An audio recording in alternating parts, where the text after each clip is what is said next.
The last St. Joe's home playoff game was 2019, and here it is again. Facing Seton Hall Prep, St. Joe's looks to build off that amazing 7-2 season. We're here at the Brenner Family Field here, Jack Kemmler with Giacomo Imperiali. Jock, this is one of the biggest games in St. Joe's history. This is the best season they've had in program history, and they're trying to extend it against a very good Seton Hall Prep team. How do they get it done today? Most definitely. We've seen it against Pope John. It's all about the defense of Coach Tracy. I mean, this coaching staff and Coach Tracy in general, their defensive scheme has to be on point today. They're going to have to hold Seton Hall Prep to a low-scoring battle, and they're just going to have to edge out maybe a touchdown or two and take away this game. St. Joe's hasn't had a playoff game since 2019. Also have never won a playoff game in program history. This program started in 2010. Currently a 13-year drought, looking to break it right now. Off to the kickoff, St. Joe's receiving. It will be a touchback, so the first play on offensive drive for St. Joe's today will be on the 20-yard line. Of course, St. Joe's on this amazing run they are due to a 6-game winning streak. They started off the season 1-2, losing to Somerville and Union 2 in a row, and then after that have absolutely blew up, most recently being Pope John. And what an amazing game that was, being the number 9 team in the state to really propel them to get this home playoff game. Yeah, most definitely. That's the whole reason why St. Joe's is here right now at the home playoff game, is that huge win against Pope John. We'll have Styles and Dakar on the backfield. It's going to Dakar to start off, and nothing much there. Yeah, I mean, we see it every game, Jack. Coach Tracy starts out slow, a couple of inside runs, and he'll mix it up with the guys in his backfield.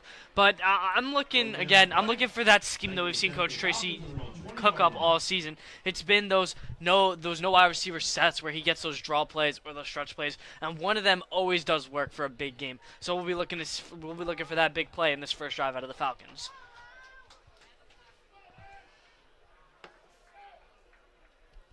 Under center is DeGennaro, going to hand it off up the middle, and again stopped by that Seton Hall defensive line. Looking very strong to start this off, and then St. Joe's now have a 3rd and 10 early on in this one. Yeah, 2 runs that have just been bottled up. So obviously Coach Tracy's going to be looking to throw this year. I'm looking for DeGennaro kind of roll out, let him make his own decision. We've seen that work so well for the Falcons a lot this year. But I'm going to be intrigued to see here what Coach Tracy wants to do here early in the game.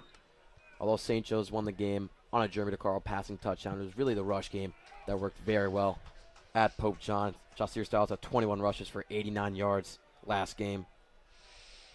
And there he is, the lone man in the backfield, but this one's going to be passing by DeGennaro. He might take off, still looking for a pass, and he will be taken off.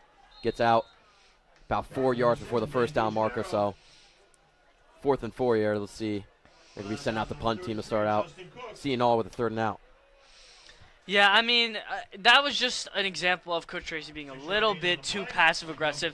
You're in a big game against a good Seton Hall Prep team. I feel like you do kind of got to just give him a different look, especially on that 2nd down play. I don't like the run right back up the middle after he just got bottled up. Just try and get some different kind of look and try and change that momentum. This punt is very short and fair catch right at the 50-yard line where Seton Hall will be for their first drive. And, man, this is a hard playoff bracket St. Joe's is in. NJSIAA, non-public K, first round of the playoffs we are right now versus Seton Hall Prep. And, man, there's a lot. If they win this one, St. Joe's Montville is the team up next. Yeah, I mean, St. Joe's Montville, the number 3 team in the state currently. I mean, a legit powerhouse up there, beat some really good teams. So St. Joe's, if they are able to take care of business today, have a tough matchup going up to Montville next week. And here's this St. Joe's defense. Gave up 6 points to the number 9 ranked team last week. And they're starting off Seton Hall with a false start. We're moving back on this first down.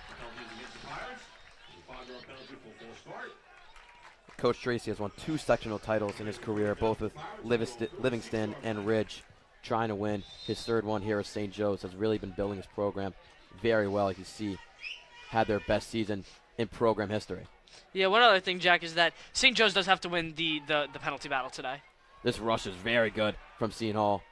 And it picks up a good amount of yards there, at least 7. About a 2nd and 6 now, and they are in a no-huddle offense.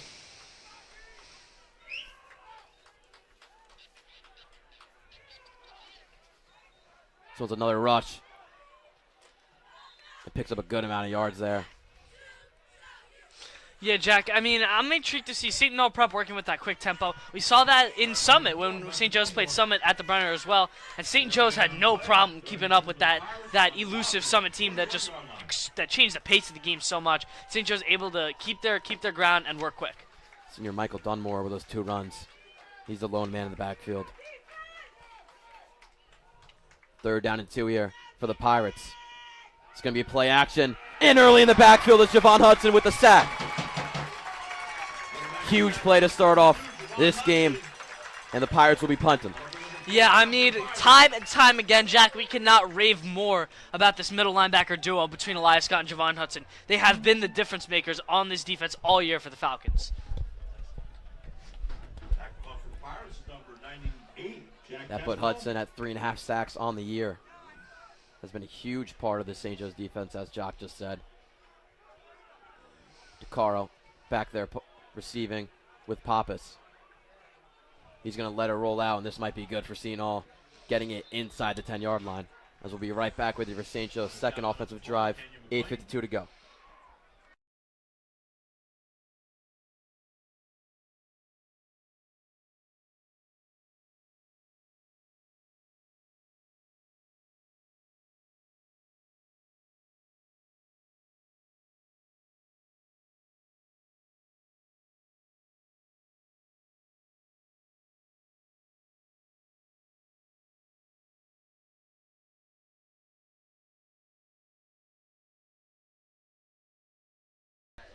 Jason Ridges, lone man in the backfield for St. Joe's. Nobody out wide. Falcons, after a disappointing first drive, look to bounce back here inside the 10. This is one of the flip handoff to Ridges. He picks up a good amount there, 3 to 4 yards. As it'll be 2nd down now. Yeah, St. Joe's big plays today are not going to be big run plays. They're going to have to throw the ball. Coach Tracy, he mentioned in one of the interviews and talking with some other people that this has been the most he's ever thrown the football in the season. And it's clearly working for him. 7-2, one of his best personal records, and obviously the best record in Falcons program history. The big difference with this game then, basically every game St. Joe's had, we actually have a flock. This one has not been evident as much this year, even though they're having their best season in program history, but today we have a good one for this home playoff game. Winding down on 8 minutes in the first quarter. DeCaro in motion. Handoff up the middle to Hudson, who can't pick up many. St. Joe's have only gone to runs this 1st and 2nd down. You got to expect them to go back to the pass on the 3rd. Yeah, about a 3rd and 6 now, Jack. Again, DeGennaro's going to have to play make. I mean, we've seen it time and time again. When Coach Tracy draws up a play where DeGennaro can roll to his dominant hand, that left side, he can make plays, man, and he's looked really special out on the run. Early in the season, DeGennaro was not protecting the ball well, has 6 interceptions on the year, but as of late has been doing very well, especially last game. Went 7 for 13, 154 yards, and a passing touchdown to Jeremy DeCaro. Yeah, he's looked really, really sharp, especially as the season has gone on. He's progressed so well. He's done a great job protecting that football. Same as the O-line has done protecting him. This 3rd down is a drop back and blown dead early. False start against St. Joe's. We're moving back even more in this 3rd down. Yeah, so it'll be about a 3rd and long now, Jack. Obviously, they're going to have to throw the ball, but you got to be careful here. DeGennaro can't force anything, because if he forces an interception here, this could be a golden opportunity for the Seton Hall Prep Pirates offense to take over and punch in 6. You got to expect it gets to their best playmaker in his hands. Jeremy DeCaro leads the team in catches, receiving yards, and touchdowns. He's lined up blocking right now, only one man in the backfield. DeCaro's in motion, and again blown dead early on the false start. St. Joe's looks out of sorts right now to start off this one. Yeah, maybe just a little nerves early for St. Joe's, but that's 2 key penalties. And now they're pretty much in, they're going to be right around the 2-yard line, very, very close to the end zone. So now this is dangerous territory, Jack. I mean, you gotta hope for a good punt out of Huseth after this down, and you gotta hope that DeGennaro doesn't try to force anything and make a dumb mistake here in the red zone. Yeah, this is going to be a hard punt for Huseth, backed up very far in his end zone. So they're going to have to move it up a good amount.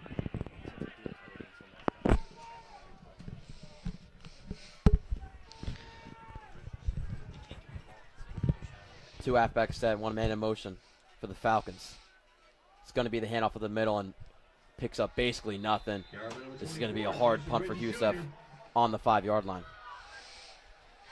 Yeah, not a lot of room to work with. I mean, I will back up Coach Tracy here. I am very, very pleased with the play call there because you don't want to force anything out. Seton Hall Prep is expecting to pass, and they don't pass. They're able to just run it out and not make a dumb decision, which I think is a very, very smart move, especially because you're not going to get a lot all the way down there.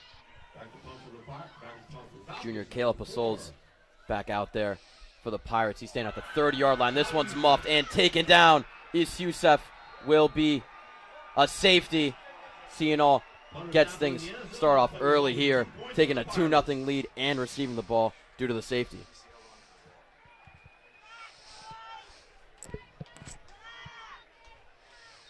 Yeah, I mean, high snap. I mean, that's just you can't have those kind of errors in this big of a playoff game, Jack. Yeah, couldn't get a grip on that one. Nice conditions here at the Brenner Family Field, so no rain or anything messing with that. Just a bad snap.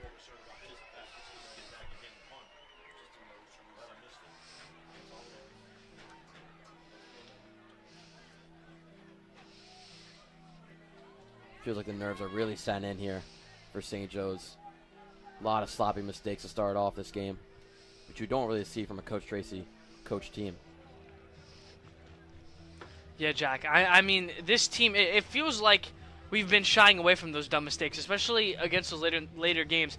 Pope John barely took any penalties, no turnovers. I mean, just a really well-played football game. But a couple of key early mistakes here for St. Joe's really just isn't a great sign, especially with Seton Hall Prep already up and they're getting the ball back now.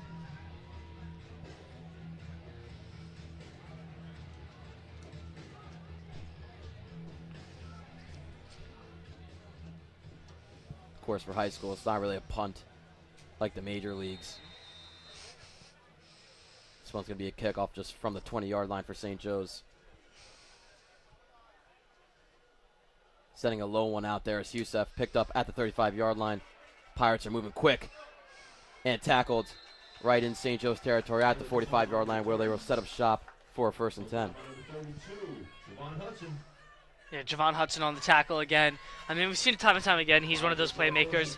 But, Jack, now the more and more we think about it, it's going to have to be, once again, the defensive game. They're going to need some kind of big interception or some kind of big fumble from one of their playmakers on defense to try and get St. Joe's right back in this game.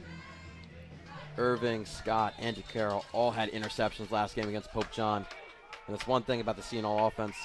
It is not very quarterback-led. They have changed quarterback 3 times this season, landing now on Liam Londergan, the senior, who hands it off over to the right and gets out of bounds at the 40-yard line, picking up about 5 yards there. Yeah, I mean, a lot of the same play calling so far from the Pirates, just a lot of run from the man in motion or the tight end coming across the middle. So we'll be looking for Seton Hall Prep to just keep running the same thing again. Hopefully the Falcons are able to notice it and stop it. 2nd and 7 to go here. This one's a deep one. He's got a man open, and he's got him for the touchdown. Seton Hall taking a really early lead here. Now 8-0.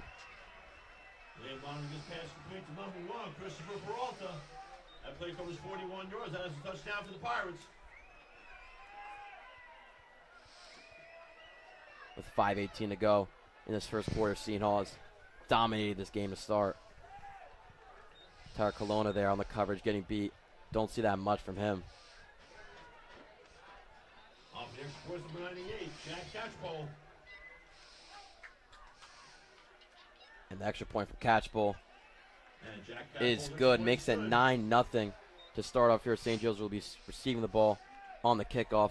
5:18 to go in this first quarter.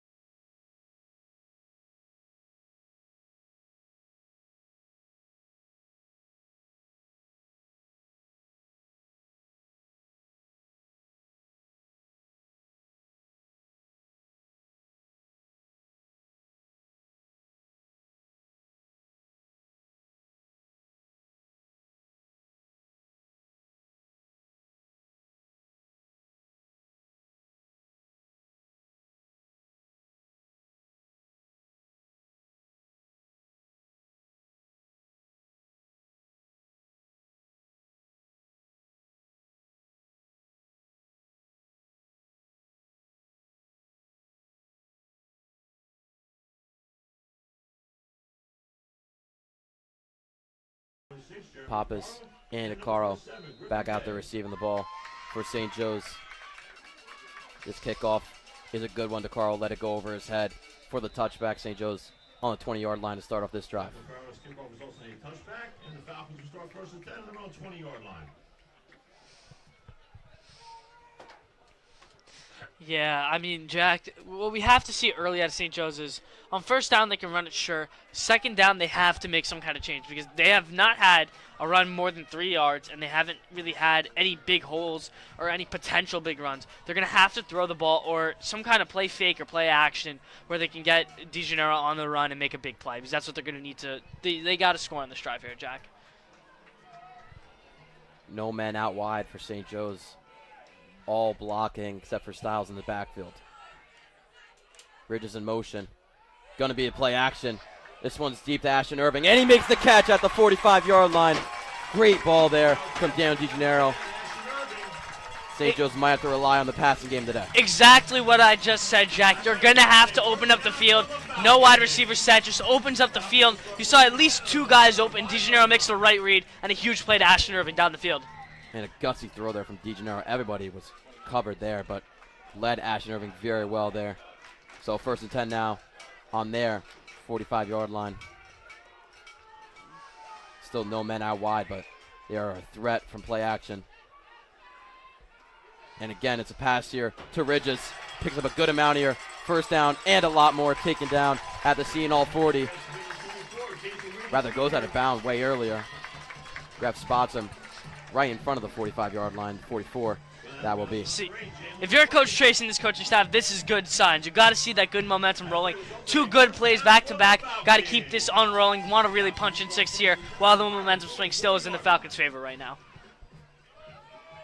And of course, the passing game opens up the run game for St. Joe's. Caro and slot. Irving out wide. This one's shotgun pass. Good protection. This one's deep to Irving. He makes the catch, but will be out of bounds. Rather, dropped it on the way down, but he was way out of bounds. Trying to catch that ball, and Irving shaken up after this one.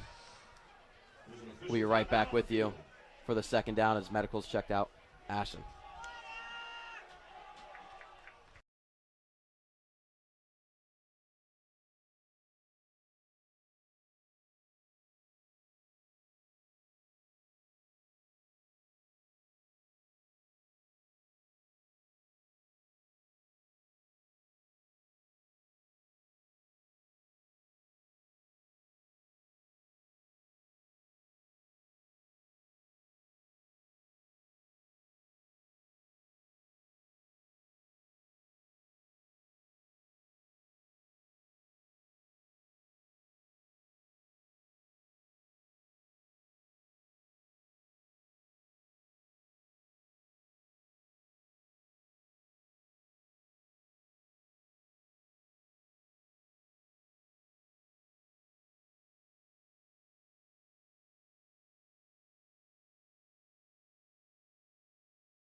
Irving had a walk-off with help, so going to be sidelined for a bit there. This one's flip handoff to Styles.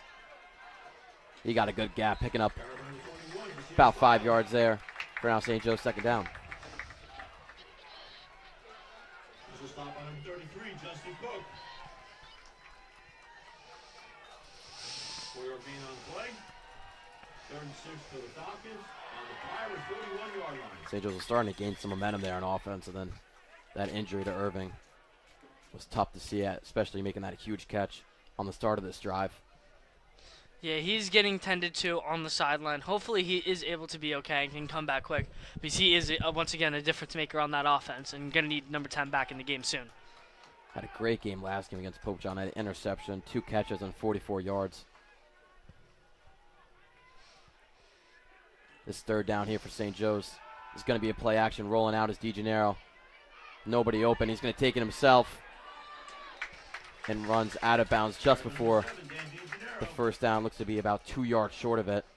4th down and 2. Let's see what Coach Tracy calls here. Jack, I would go for this one 100%. You've had the momentum swing all drive. You're about 2 yards short. I would 100% be going for this one. Do they go to the run or do they go to the pass here?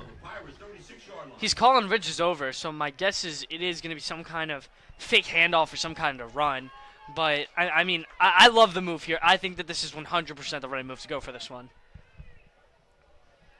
Currently don't have your best possession catcher in Ashton Irving out on the field.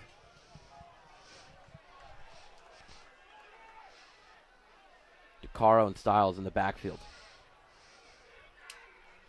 This one's going to be play action over to DeCaro, and he's tackled early.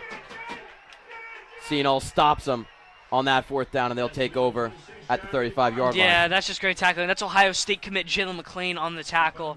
I mean, just great defense by the Pirates on the flip out of the backfield.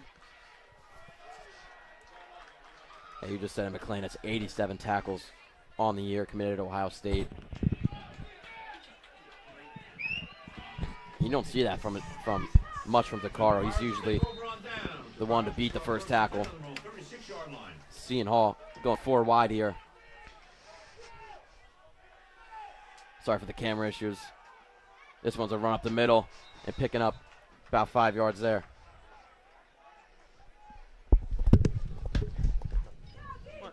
What? Oh.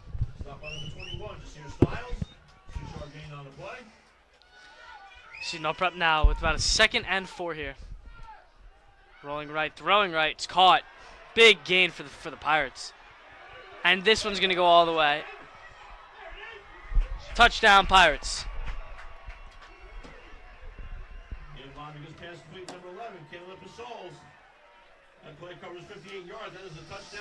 And right when he passed the ball there, Tyler Colonna went down instantly, and this does not look good, a non-contact injury. Seton Hall up 15-0 here with 2:49 to go in this first quarter. Be right back with you as medicals are checking Tyler Colonna.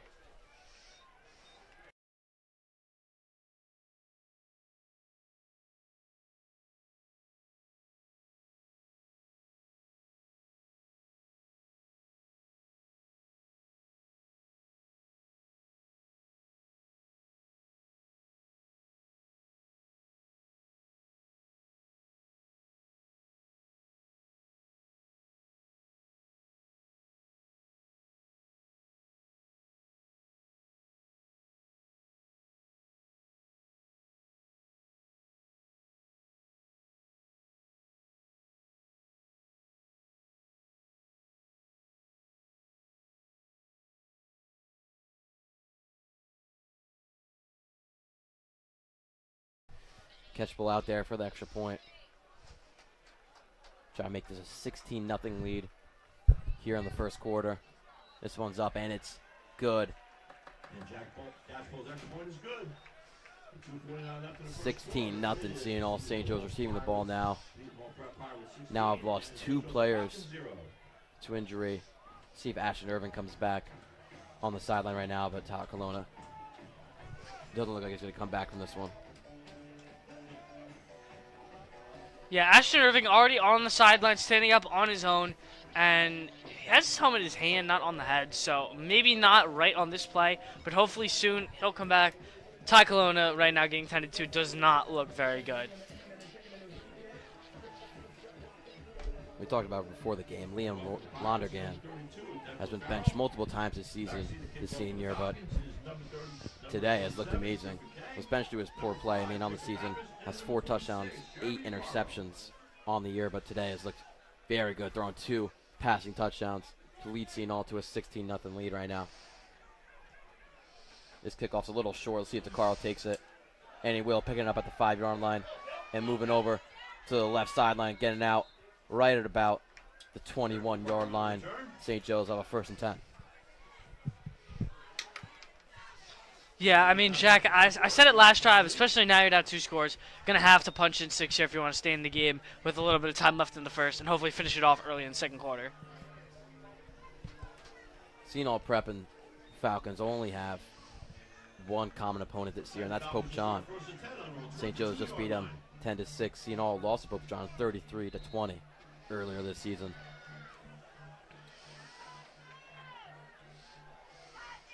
DeCaro in slot, Canizzo out wide. It's going to be the run to Ridges, rather the read option to DeGennaro, and he picks up about 3 yards right there. Dan DeGennaro on the carry. Stop at number 52, A.J. Bixler.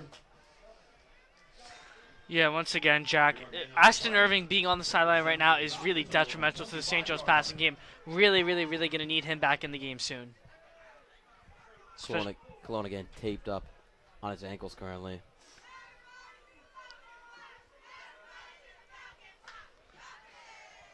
It's really the Pirates who have been coached very well today. Head coach Bill Fitzgerald.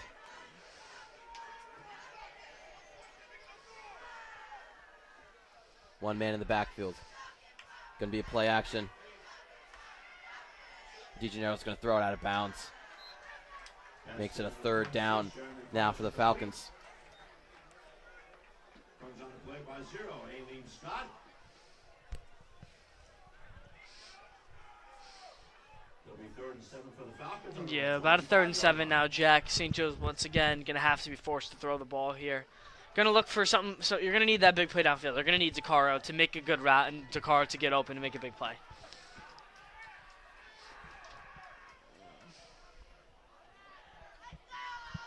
So 3rd down and 7 here.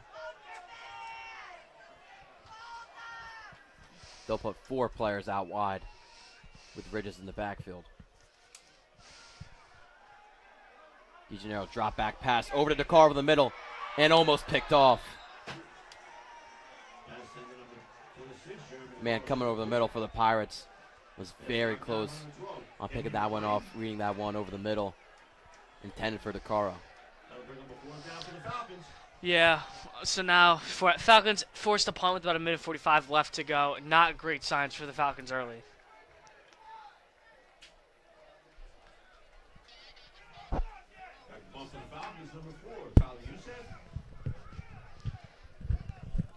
Youssef back out there for the punt. Sends out a good one. Caught right before the 50-yard line. Cutting outside.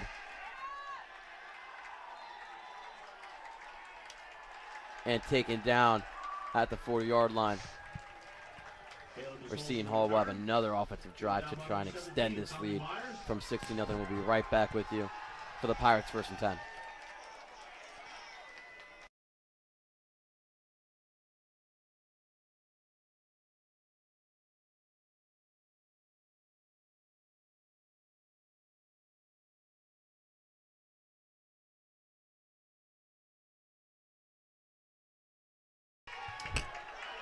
This one handoff over to the left. And chop tackle by Javon Hudson. But still picking up 5 yards there are the Pirates. Carry number 23, Ben Mitro. Stop at number 32, Javon Hudson. 4-yard gain on the play. 2nd and 6 for the Pirates on the Falcon 36-yard line. Winding down on a minute here at the Brenner Family Field. Jack Hemmler here with you, Jack Imperiale. Tough start here for the Falcons, looking to bounce back. And it all starts with the defense. This one's a handoff. And a good amount of yards there. It's picked up even more after breaking a lot of tackles. Logan Graham now taking him down inside the red zone. And everything is working right now for the Pirates. Ashton Irving get back out there playing safety. Michael Dunmore running all over the field today. Senior with 8 touchdowns on the year. Gets the carry here. Makes a cut left, but taken down by Javon Hudson. He's been all over the field today. with his third tackle and a sack. Number 32, Javon Hudson.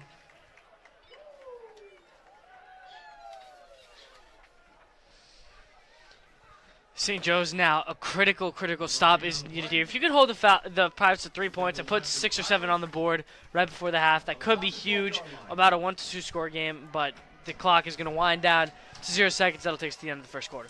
And that'll do it. We're at the first quarter. Seton Hall, huge first quarter to start off, taking the 16-0 lead. We'll be right back with you. First, second down, Pirates still have the ball.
Second down here for the Pirates.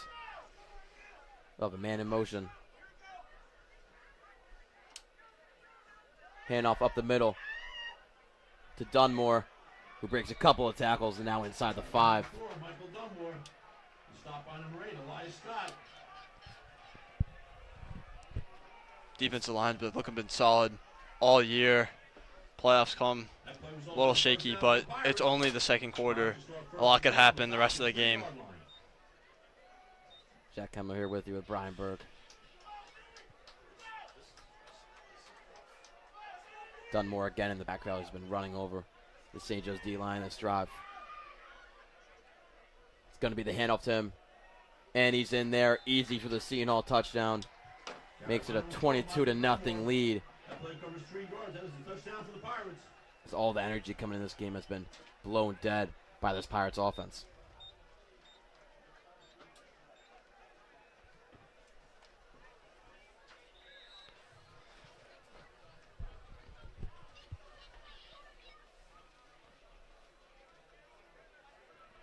And the extra point is good. 23-0 for Seton Hall. St. Joe's will be receiving the ball. 11:19 to go in this first half. 11:19 left in the second quarter.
This one kicked off.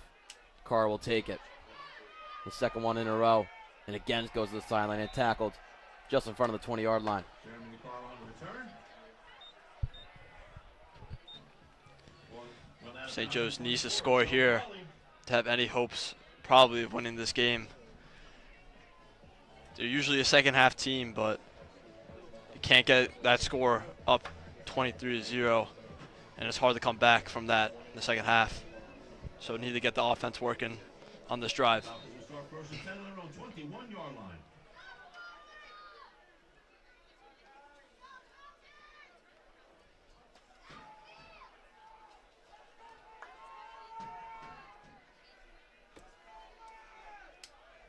Sorry for the camera issues.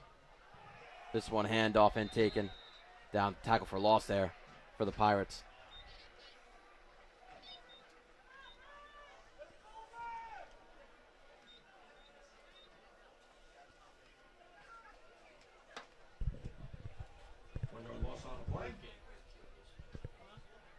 Second and 11 for the Falcons on their own 20-yard line.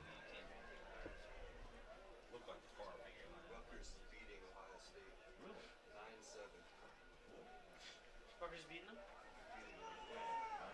I knew they were going to keep it close. Halftime. Sorry for the camera issues. This one's a pass to Elias Scott. He gets taken down right in front of the first down marker.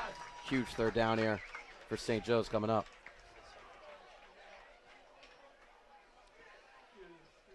Elias Scott looks to play a major role in this game since wide receiver 1 Ashton Irving went down with an injury. So look to see Elias Scott working in with the ball.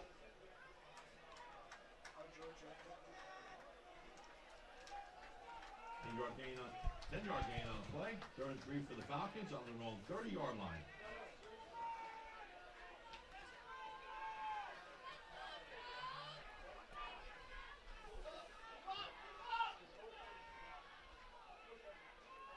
This one's hand off to Styles.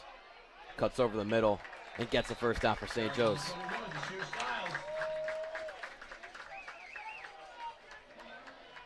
Number 25, David Manzo. There's a penalty marker on the play. And even after picking up that first down for St. Joe's, they might be moving back here from a penalty.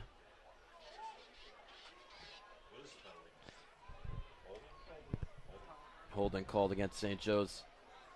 We'll put them back to their original first down marker. Holding penalty. There's 10 yards from the spot of the foul. A third down for the Falcons. So third down and 11 now after picking up that first down and getting it called back. St. Joe's has a lot of penalties in this game, one of them resulting in that safety getting tackled by Tyler Youssef. So penalties could be the major thing that happens in this game. Winding down in 9 minutes. Third down, 11. Drop back pass to DeCaro. Gets tackled. Looks to be for the first down.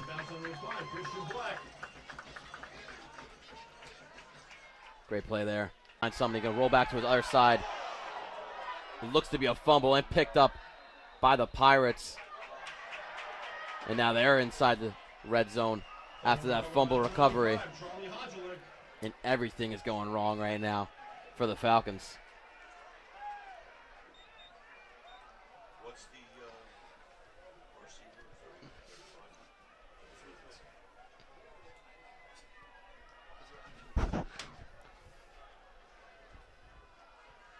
DeGennaro had heavy pressure there, rolling out, tried to roll back to his weak side and then saw the pressure and tried to throw it away, but couldn't get it off before getting the fumble. Now here are the Pirates on the 11-yard line. 8:24 to go in the second quarter. Going to be a hand off the left side. Mix cut over the middle. And gets the touchdown. You could not have more of a perfect start for the Seton Hall team as they're up 29-0 early here in the second quarter. Touchdown for the Pirates.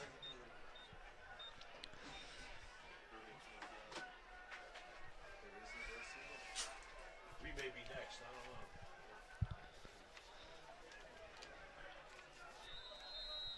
Seton Hall looking to punch their ticket early Here's voice number 98, Jack Cashbowl. to verse St. Joe's Montville next week. This one's up and it's good. 30-0 Seton Hall Prep here at the Brennan Family Field. It is the Seton Hall Pirates 30 and We'll be right back with you for St. Joe's receiving the kickoff.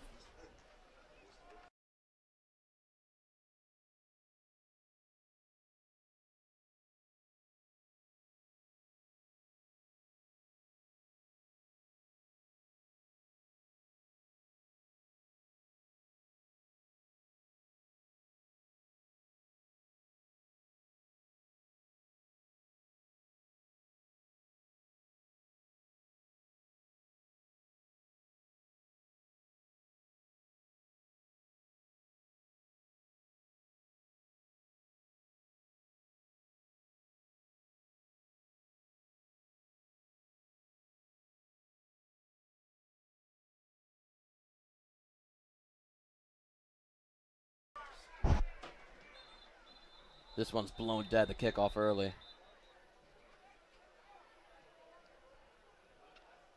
And it's against St. Joe's.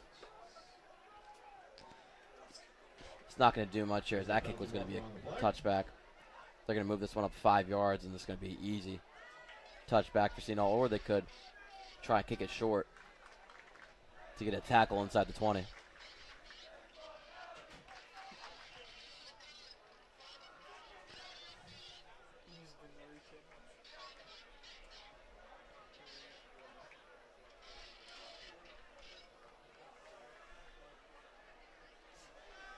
Yeah, if Seton Hall would win this game, they would go on to verse St. Joe's Montville, who they versed earlier in the season, losing to them 30-21. If they're playing like they are right now against St. Joe's Montville, they could easily make a run in the state playoffs. This one's a touchback. So 8:16 to go in the second quarter. St. Joe's trying to get some offense, some points on the board here, being down 30-0.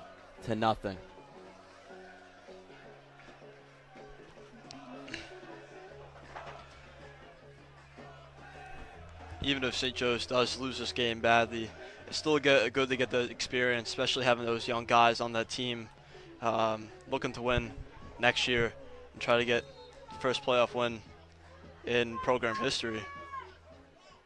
So definitely not calling this game dead yet. Just down 30-0 is very hard to come back from. This one's handoff up the middle to DeCaro, who's stopped early, right at the line of scrimmage. Number 26, Jeremy Caro. Stopping number 95, Charlie Hodgelik. Looking on the play. Second attempt for the Falcons on their own 20-yard line.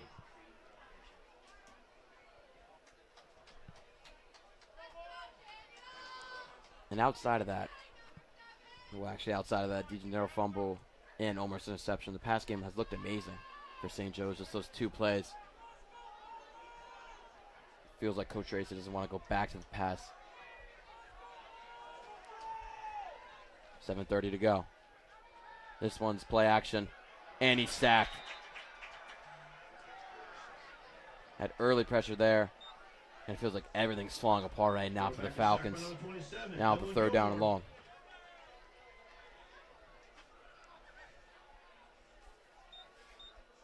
Third down for the Falcons on their own 10-yard line.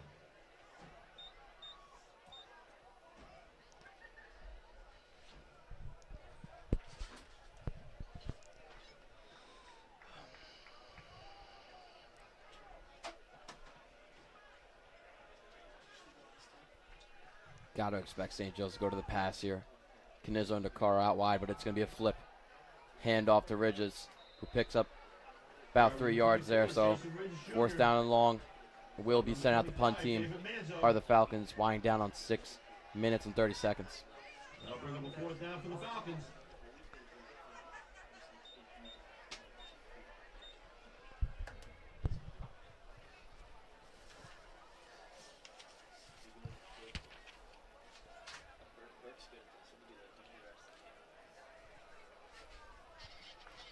I've never really seen this from St. Joe's. Their 2 losses on the year have been 1-score games. This punt is a pretty good one. But taking it over the middle is Seton Hall punt return, who has a lot of daylight. And he's in for the touchdown. Flag on the play, though. We'll see what that is. But as of right now, Pirates are up 36-0 after that punt return touchdown.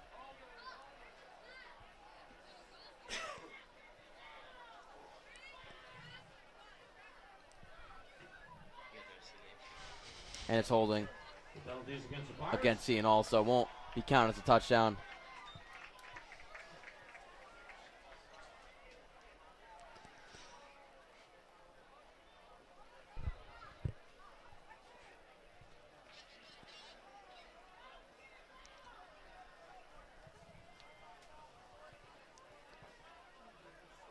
A lot of buzz around this game, especially St. Joe's recently beating Pope John at Pope John, winning that one 10-6, and having a 7-2 season, having a home playoff game, first one since 2019, trying to break that 13-year drought They have not won a playoff game in program history. But right now, Brenner Family Field is dead silent for the Falcons. This tackle here by Ridges makes it a 2nd 8 for the Pirates. You stop on number 99, John Kelly.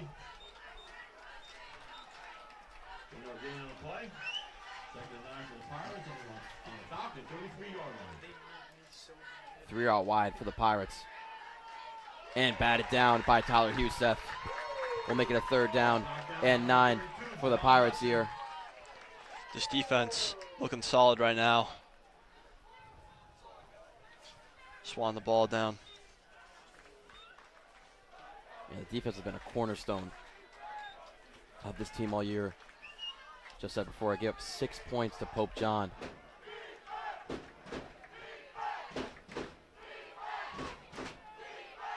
Trying to catch guy off sides there against St. Joe's. Still haven't snapped the ball. Looked to be a fake snap count. As Seton Hall calls timeout. 5:31 to go here in the 2nd quarter at the Brenner Family Field. Seton Hall up 30-0.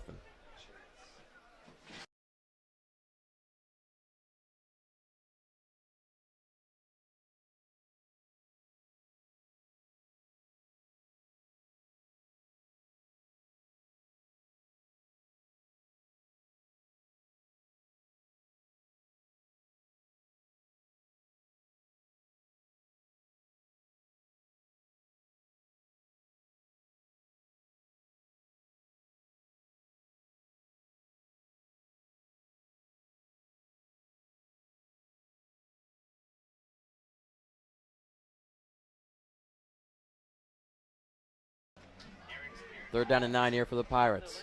Jack Helmer here with you with Brian Burke on St. Joe's Media. Pirates up 30-0, trying to extend their big lead. Tyler Huseth early in the backfield lane getting the sack. Good drive there out of the St. Joe's defense to get a stop and a punt.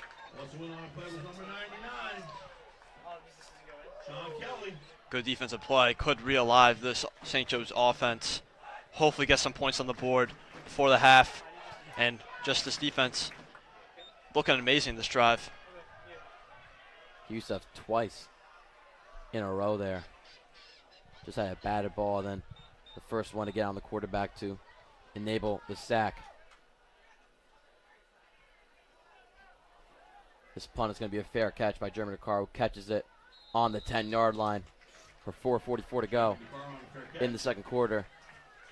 St. Joe's trying to make a monumental comeback here at the Brenner.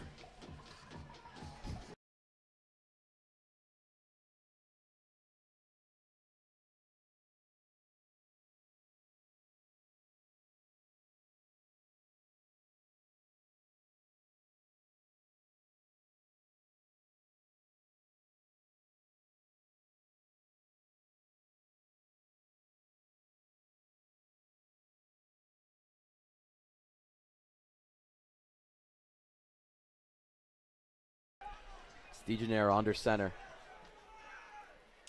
with Ridges in the backfield. Going to be a flip handoff and picking up about nothing. And really the thing, Burke, that does not look good for St. Joe's is the first down. Yeah, just they can't really keep this offense going as they have been all year round, heavily relying on the run game. And, yeah, it's just they keep getting shut down recently in these games.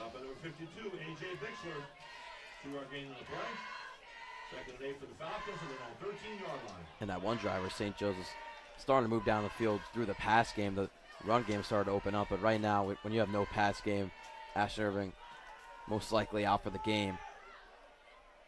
The run game can't really get going as well. This one's going to be play action deep to DeCaro. He's open and deflected into his hands. He's at the 20 now. 10, 5, touchdown. First touchdown of the day for St. Joe's. Trying to cut down this lead here at the Brenner.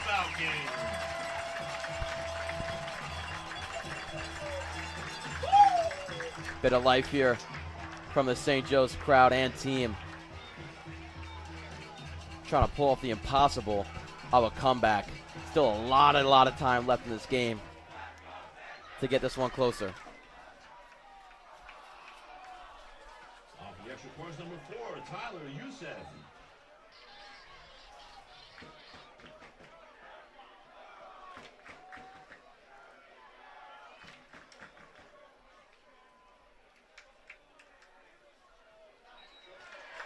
Kick is up and good for Tyler Youssef. St. Joe's cutting down the lead there. Still down 30-7. Now kicking off the ball to Seton Hall Pirates after a great defensive drive before. Let's see if they can keep this up here late in the first half.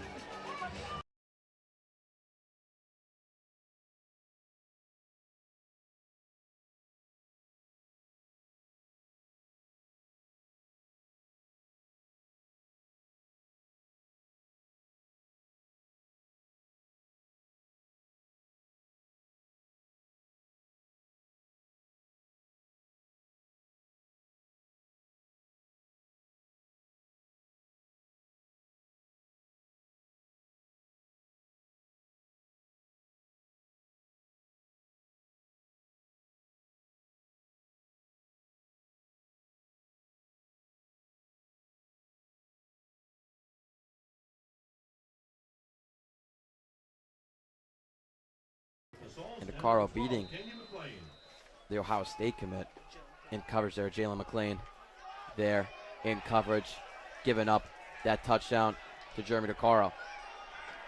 This kickoff from Youssef is a good one, will be a touchback. And Burke St. Joe's had a really good defensive drive last time. How do they do it again here? Yeah, they need to stop this play action pass with Ohio State. The whole Ohio State commit has been all over the field today, so just need to stop him and this heavily run game, and yeah, then it should be good defensive drive.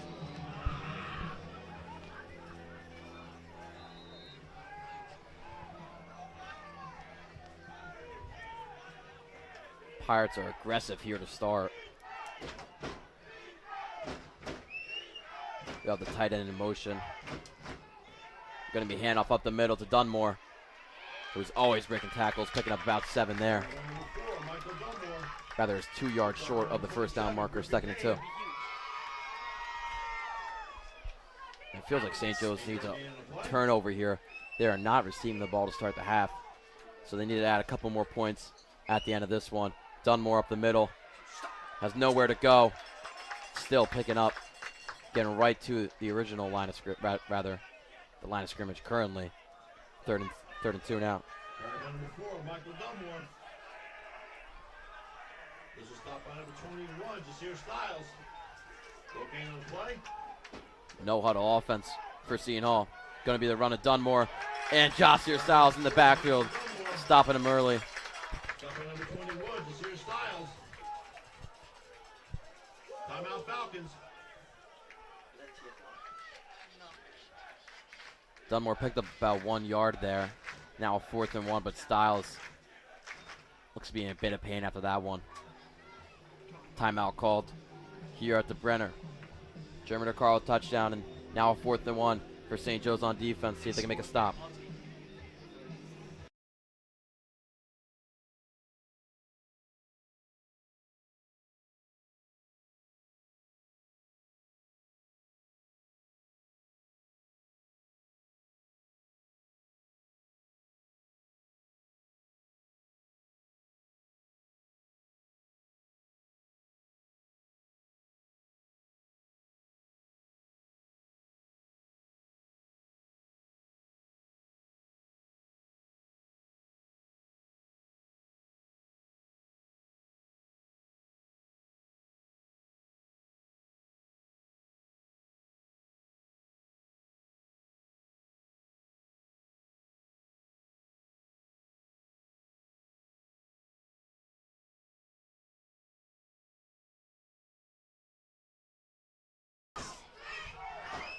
Could be trying to blow him off sides. Doing a hard count here. And that's what they will be doing. Calling the timeout. Nobody jumped off sides for St. Joe's. It's a thing you see very regularly up in the NFL and has been more regularized in the past couple of years. Haven't seen a team do it in high school yet, me personally, but Seton Hall done it twice today against this Falcons defense. Most likely will be staying at the punt team now. Another defensive stop for St. Joe's. With the offense played last drive. Was a little bit lucky, but got the touchdown. If you score again here, that could re-alive this game, and St. Joe's could come back from a 30-0 deficit. Looks like the offense is staying out there for the Pirates. With 2:57 to go in this second quarter, would be a huge stop here for St. Joe's to get it inside the 30-yard line, then try and add on, rather cut this lead down. And now timeout is called by St. Joe's. That's 3 of them in a row without a play going. We'll be right back with you for the 4th down and 1.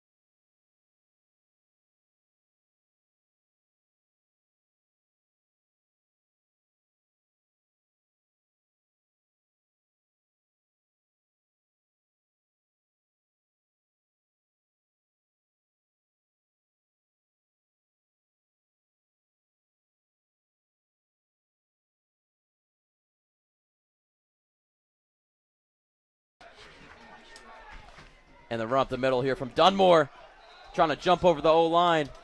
And let's see where they spot it. It should be short. Hard to see from up here in the press box. And they're giving him the first down. That one was very close right there. Pirates quickly in no-huddle offense. This one's to run up the middle.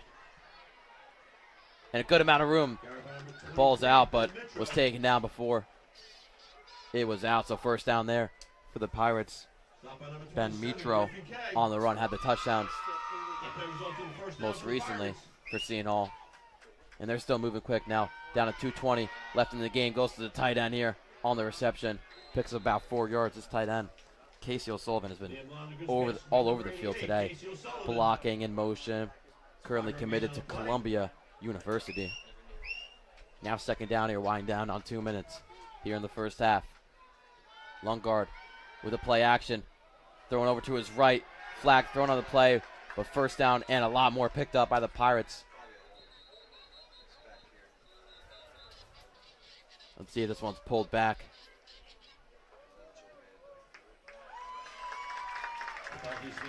And they will be pulled back here.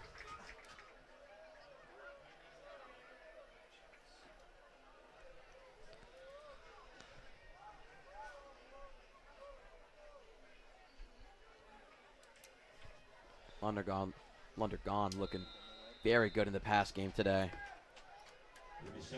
Has been a huge problem all year. 8 interceptions, only 4 touchdowns. They're going 4 wide on the second down. Heavy blitz for St. Joe's, but protected well and caught for the first down, and a lot more. Stopped right at the 41-yard line inside St. Joe's territory. Minute 30 to go now in this first half. Pirates are starting to move the chain here. Of course, a no-huddle offense. They have been in all game. Dunmore in motion. Getting some pressure early. On the run throw. And dropped by Pirates receiver.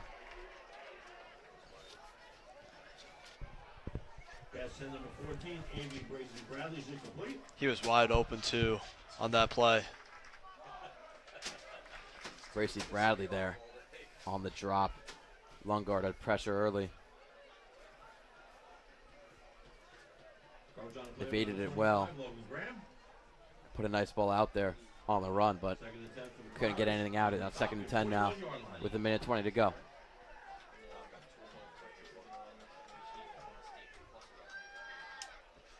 This one's a handoff. Picking up about 7 to 6 yards there Michael Dunmore. is Michael Dunmore, has been Fourth down running and all over 21 the for field Steve today Styles. for the Pirates. 7-yard gain on the play. 3rd and 3 for the Pirates on the Falcon 34-yard line. Now a 3rd and 3 for Seton Hall. This one's going to be run to Dunmore.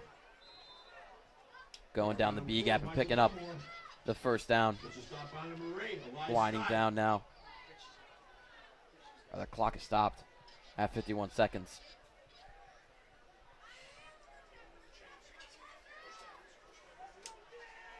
That play results in a first down for the Pirates. 45 seconds to go in this first half.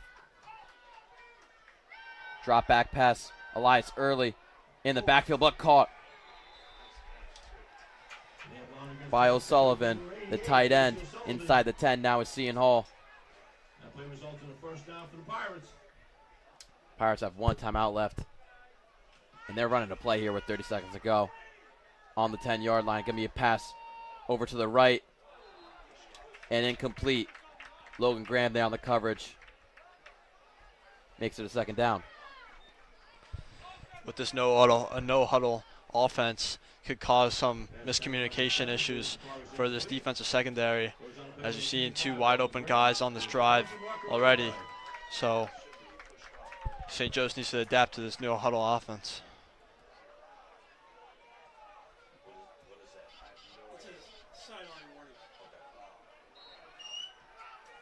A warning called against Seton Hall after complaining about a no flag call there against Logan Graham in the coverage. This one's 2nd and 10. Looking right again is Londergren. He looks to be taken off, but goes out of bounds. Couple flags thrown there. Multiple penalty markers on the play. And I couldn't see it, but what I'm hearing is that Seton Hall receiver ran exactly right into Logan Graham and threw him down. And this is going to move Seton Hall back a lot. Could even eject him out of the game. That's just uncalled for, especially in this game. You're up 30-7. You can't just go after a cornerback and push him to the ground because you didn't get one right call. Yeah, the Seton Hall receiver was crying for a penalty there. He wanted one very bad after that route in the end zone. They kind of went headhunting for Logan Graham. Coaches are confused right now on the St. Joe's sideline. This one's a long huddle. That's one. That's one. That's two. That's three. They're all offset. Offset penalties there. They're calling it also against Logan Graham. So nothing really happened there with those penalties. Second down and goal. That's off. Inside. It's at the 5. He just started fighting the kid in the end zone. Rather, they're going to move it up 5 yards. Seton Hall is. This is high school football. You shouldn't be able to game pass. Now refs explaining to Coach Tracy what the call is. 19 seconds to go in this first half. Jack, I'm here with you with Brian Burke. St. Joe's needs a stop here. It was during the play he did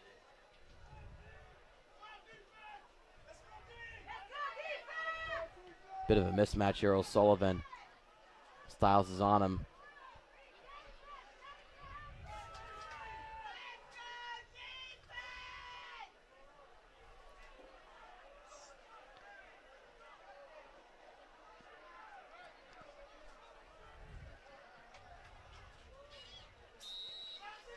It was a second and goal for the Pirates. So 2nd and goal for the Pirates. At the Falcon 5-yard line.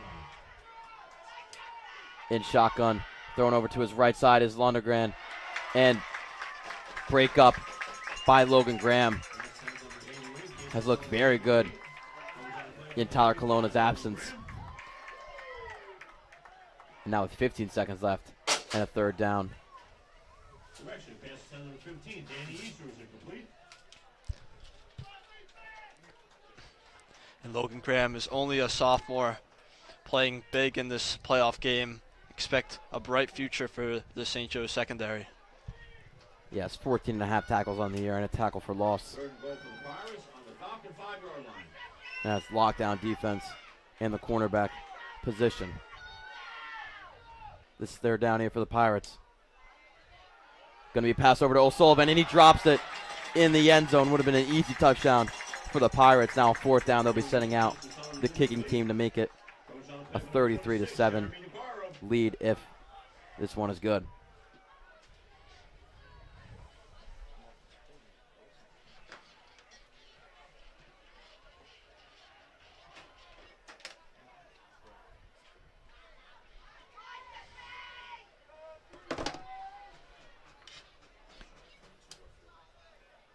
Snap, hold in, kick is good. 33-7 now. Seton Hall is up. And Chad Casbo's 22-yard field goal. It's 6 seconds to go in this half, so St. Joe's probably going to need out to end it. It is the Seton Hall Prep Pirates 33. Probably one of the most disappointing halves. Actually, definitely the most disappointing half in St. Joe's season this year.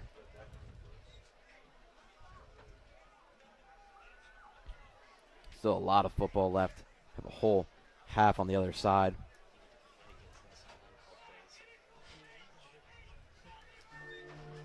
But this one's going to be hard to come back from.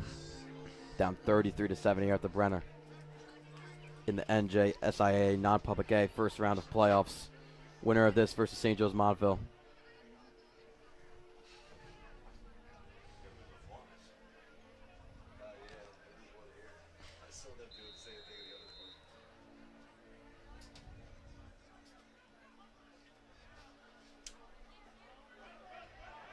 This one received by Jeremy Nicaro. And he's taken down right at the 34-yard line, but that'll do it for the first half here. And what a performance by the Pirates, up 33-7 here at the Brenner. We'll be right back with you for the start of the second half. You're watching St. Joe's Media.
And we are back here for the second half from the Brenner Family Field.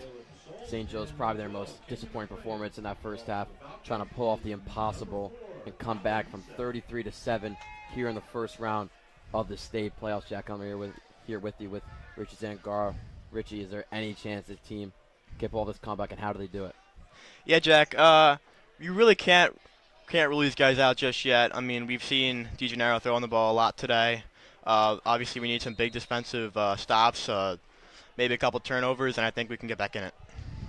The first steps of the comeback would be them on offense, but they're kicking off the ball to start the second half here. Seton Hall on the return gets hit early. Looks like they'll be setting up at the 18-yard line for their first drive. Yeah, that was very great coverage down the field by St. Joe's. And the only way St. Joe's pulls off some magic here would have to be through defensive turnovers. Have already lost Tyler Colonna and Ashton Irving on the defensive side of the ball.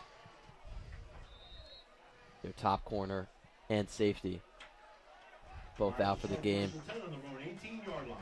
So 1st and 10 now for Laundergan, who had an amazing first half for the Pirates. This one's a handoff over to Dunmore. He's again breaking tackles to get that first down. Yeah, that was not a very good start by St. Joe's defense. Obviously, up front has not been good. Yeah, Dunmore, don't know how many yards he has exactly, but at least over 100 today through that first half. Now adding up more. It's again the run to him, but stopped early in the backfield. Yeah, we kind of see St. Joe's or Seton Hall doing a little bit of a hurry up. I don't get that in this point of the game. You'd think that they'd be trying to drain some clock right now. We haven't seen him go to a huddle that much in this game, but they were doing that in the first half just to lay on some points while they were hot. Now when you have this big lead, they're taking it a bit slower now to try and chew off some clock. New men in the backfield. Mitro, who had that one touchdown in the first half. One out wide for the Pirates, going to go to Mitro. He makes a cut and stopped after picking up about 6 yards. Yeah, again there, the offensive line has really been taking it to the St. Joe's defense. So that was a great hole set off by the guard there. So no huddle here for the Pirates, 3rd down, and about 4 to go. This one's a handoff to Mitro again, and picks up the first down now inside their, rather at their 40-yard line. You're very run heavy to start this possession, as you would expect, up a big margin. Winding down on 10 minutes and 20 seconds ago here at the Brenner. St. Joe's only touchdown today came from that Jeremy DeCaro. Passing touchdown from Daniel DeGennaro.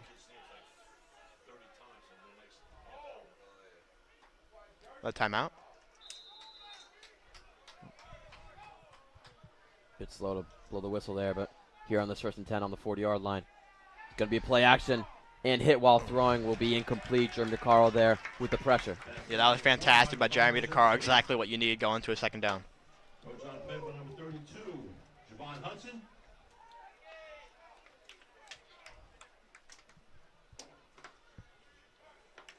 Second and 10 for the Pirates on their own 40-yard line. So after a good defensive play right there. Pirates have been moving the chains this drive, but see if St. Joe's can slow them down here on the 2nd and 10. Extending 6 here, and on the run, Dunmore picks up about 6 yards there. Styles on the tackle. Yeah, that's the risk of sending so many guys. Once these back get to the 2nd level, you only have a few man to beat. 7-yard gain on the play. 3rd and 3 for the Pirates on their own 47-yard line. Dunmore, the senior running back before today, had 126 rushes on the year, 618 yards, and 8 touchdowns. Has 1 touchdown on the day as well. 9:25 to go in this 3rd quarter. Going to be a run up to Dunmore, and he stopped early in the backfield. Going to be a tackle for loss on this 3rd down. Huge play for St. Joe's, forcing a punt here. Getting the ball back in some decent field position. Pirates didn't waste that much time as well, only wasting about 3 minutes. This punt's going to go off around the 8:50 mark in the third quarter. But time is what St. Joe's needs here to try and pull off the comeback. Caro and Pappas back there for the punt return. Back to see the punt for the Falcons. Number 26, Jeremy Caro. Ball number 5, Jacob Pappas. Carl's going to call a fair catch right at the 22-yard line. Will St. Joe's will set up shop for their first offensive drive.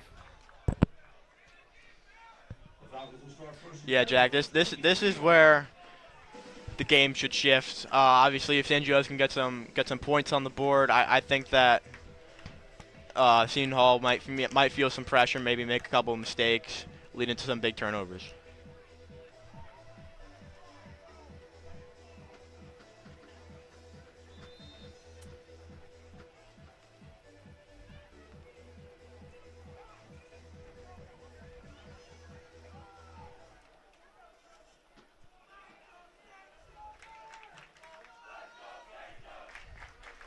First down here for the Falcons. It's going to be a handoff to start off early. And only picking up about 2 yards there from the Styles run. Yeah, this offensive line has been being swallowed the entire game. I mean, Seton Hall, they've got some very big guys. We don't have, St. Joe's doesn't have the biggest offensive line, but they are fast, and we are not seeing the quickness off the ball like we usually are.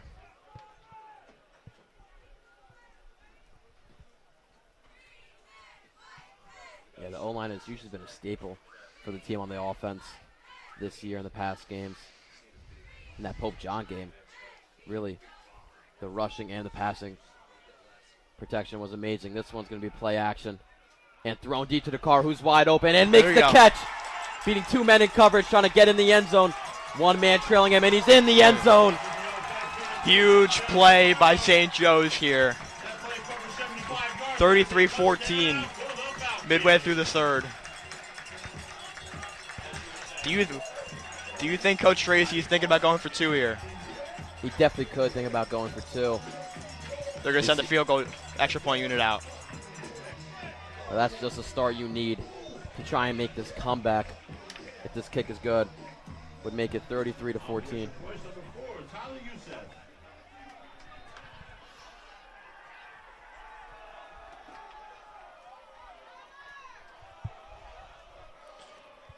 We can start here, and they're This running was a fake to DeGennaro, trying to rush up the middle, but will be tackled.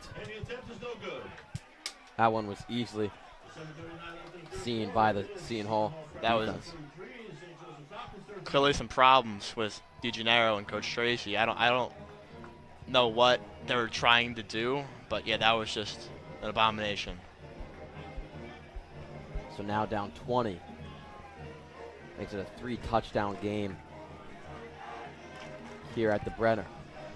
Hey, before we were here in the St. Joe student section, really coming alive. Now that they're kind of quiet after that, I think everyone's just kind of confused on what that was. Try to go with the aggressive play calling there. And St. Joe's passing has really been working, honestly, today. I mean, right before Ashton Ehrman got injured, he was playing amazing. Had that one big catch over the middle for a huge first down. Yeah, that was a very big momentum swing in the opposite of St. Joe's. Obviously, Ashton Irving, one of the best receivers on the team, and without Jeremy DeCaro, he is one of DeGennaro's favorite targets. This kickoff is a good one from Husef. Will be a touchback. Husef kickoff resulting in a touchback, and the Browns will start first and 10 on their own 20-yard line. So Seton Hall, after having to punt last drive from a good St. Joe stop, see what they do here on this first and 10.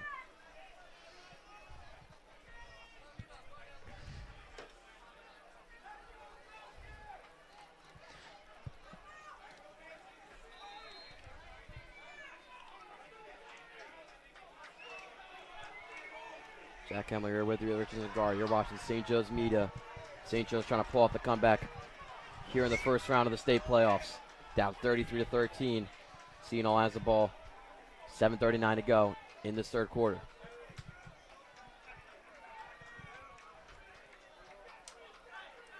This one's going to be a read option for Lundgren, who's taken down. Should be a tackle or loss for St. Joe's. Yeah, great. That was a great stop there. Obviously, second down. Very good. Clock is still running, though.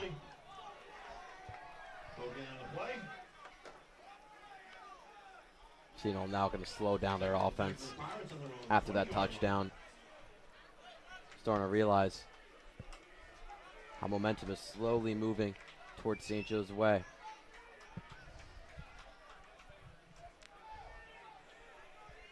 Now down to 7 minutes left in this third quarter. O'Sullivan in motion. It's going to be a play action to O'Sullivan, and he's hit big, but still making the catch. That was a fantastic hit, but that number 88, very big body, seems to be down. Yeah, and the guy making the hit for St. Joe's is down. Can't fully tell what that was, but O'Sullivan, that is the big boy, 6'4", 235 pounds, currently committed to Columbia University, and Griffin K is down. We'll be right back with you as medicals check him out.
So Griffin K walking off there after that big hit, but still Seton Hall picking up the first down. Now at the 38-yard line. His first and 10 is going to Dunmore on the handoff, going outside the sticks here and laying down his shoulder to pick up a good amount of yards. Yeah, that was a great downhill run there, again, a few yards. Clock continues to run. Yeah, we haven't seen Dunmore run outside the sticks much this game. Has really been running up the middle.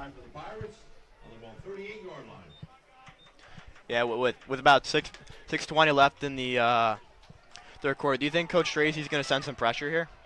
I mean, I think you got to get at least a sack to back him up here. For the 2nd and 6, Pirates have been kind of nonstop. This one at Dunmore's, Jossier Styles making the tackle. Huge. That's the pressure we were talking about. It's a huge stop going into the third down. The linebacker play has been nothing short of amazing today. Hudson, Styles, and Scott looking amazing. Still haven't seen Elias, the captain of this defense, make a big play like he usually does every game. Had an interception last one against Pope John. And we can hear the Brenner coming alive. Winding down on 5 minutes and 30 in this third quarter. Hard count here for the Pirates, trying to get him off sides. 4 out wide and a man in the backfield. It's going to be a drop back pass Flag over on the Dunmore and deflected by Youssef. And there's a false start on the offense. Starting to get loud over here. The stands couldn't even see the flag thrown. We can slowly feel the momentum switch, and obviously clock is stopped, which is huge for St. Joe's. But Youssef, even if the flag wasn't called, would have had the deflection to break up the pass. Would have been the second one of the game. Now it's a 3rd and 10 for the Pirates. They can't give up this first down if they're trying to pull off this comeback. Hard count here for the Pirates. And a timeout called by Coach Fitzgerald. We'll be right back with you for a huge 3rd and 10 for the St. Joe's defense.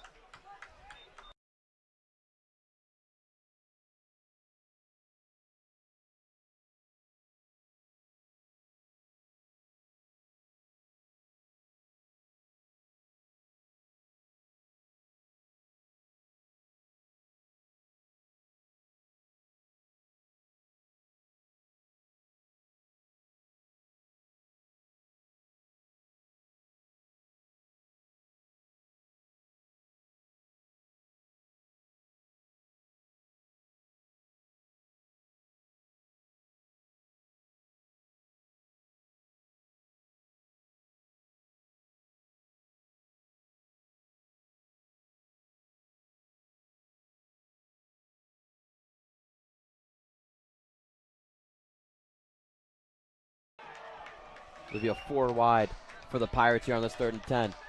5:07 to go in this 3rd quarter. We might see some more pressure here. St. Joe's have been trying, rather Pirates have been trying to get St. Joe's offside all game. They have not bit once. Drop back pass, looking right, trying to evade some pressure, and he's down for the sack. Huge by St. Joe's. There's that pressure, that ferocious defensive line, forcing a punt. And the 2 drives here in the 2nd half by the St. Joe's defense have looked amazing. Now punting again for the 2nd time in a row of the Pirates. Yeah, that is a fantastic job by that banged up St. Joe's defense, losing 2 of one of their most valuable pieces and still making these big stops. Griffin K was back out there for that play, so he's still limping on the sideline, but he's trying to gut out to play. A lot of men down here today for St. Joe's. This one being their 10th game of the season. This punt is a very good one from the Pirates. Punter going to roll right to the 38-yard line where St. Joe's will set up for this 1st down and 10, trying to pull off a comeback after a huge touchdown there the drive before from Jeremy DeCaro.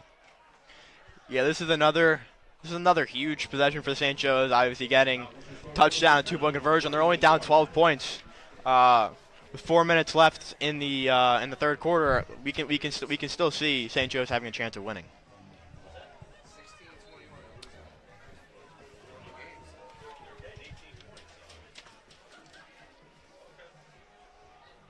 Yeah, look, St. Joe's, every single game they've played, even when they lost, is a 1-score game. Always play teams close, and they're trying to get this one back into range here. That run from Ridges picks up basically nothing. Yeah, I don't understand that there. I mean, DeGennaro's been throwing the ball good all day. Let's continue doing that. I mean, running these balls, taking down the clock, and no gains is not going to help. After Ashton Irving went out, feels like St. Joe's has no pass game outside of Jeremy DeCaro. And virtually, I mean, that's because the Ohio State commit playing cornerback for Seton Hall, Jalen McLean. Looks like he's going to start manning against DeCaro in the slot. 3:30 to go in this play action. Rolling out, has a man deep. Could be a PI call there as that one was incomplete, but no flag. Flag thrown. That's unreal. And they're letting him have it. You can see a hand swipe across Pappas' face, who's playing wide receiver. We have not seen that all year with the injuries going to St. Joe's.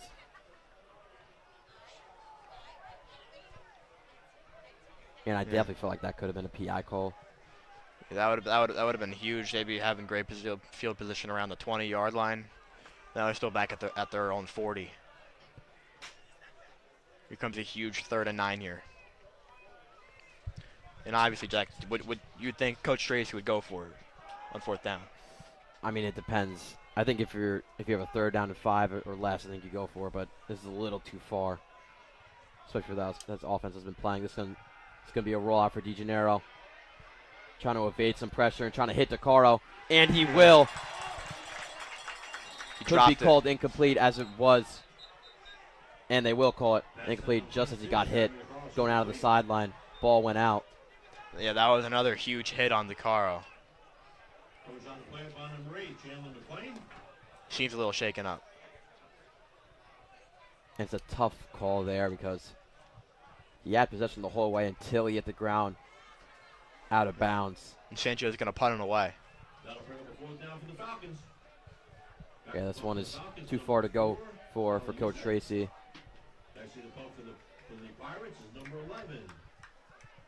Yusuf a solid punter all year, but I haven't seen a great one today. And this one's a bad snap as he tries to punt it off. Got a foot on it, but goes to the ball right to a line of scrimmage. So yeah, that was not ideal for Tyler Yusuf. That's 2nd time of him doing that today. It's going to give Seton Hall great field position. Huge job by the Seton Hall special teams, who has looked amazing today. They had that safety earlier, rather the first score of the game, and that one to now be inside the 50. and threaten to extend the lead. It feels like if there's a score here for Seton Hall, that might do it for St. Joseph's chances to try and advance in the playoffs. This one throw outside and caught. Yeah, obviously that was a huge momentum switch. Now inside the 30 with 2 minutes left in the third quarter. Down to number 5, Jacob Pappas. Under a gain on the play.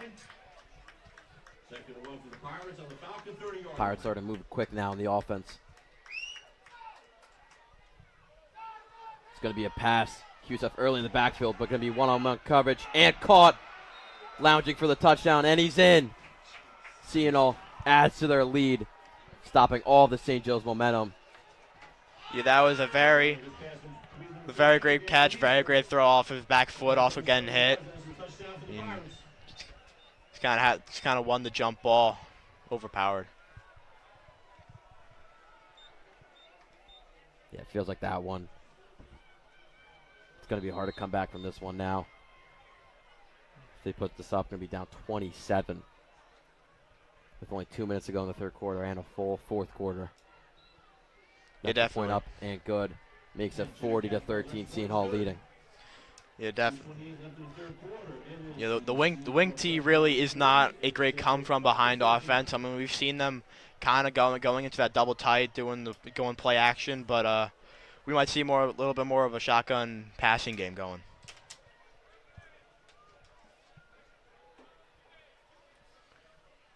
Yeah. St. Joe's is stunned right now. Yeah, there's a little bit of energy before that touchdown. But since that block punt, everything went downhill. From the punt to the touchdown, now down 27 with 2:28 to go in this third quarter. Same thing kind of happened last year against Barton when I was actually on the team. When do you think Coach Tracy's going to send in the JV players? I mean, I think you got to keep out your varsity guys, especially since it's a lot of the seniors. It's their last games, who have been playing an amazing season. Those seniors on the offensive side of the ball: Styles, DeCaro, Ridges, DeGennaro, Scott, Tatino, and Lehner. Carl there, back receiving it, going to take it. It's got a little bit of room to run, and gets taken down right at the 35-yard line. The flag's on the play. Let's see what that goes against.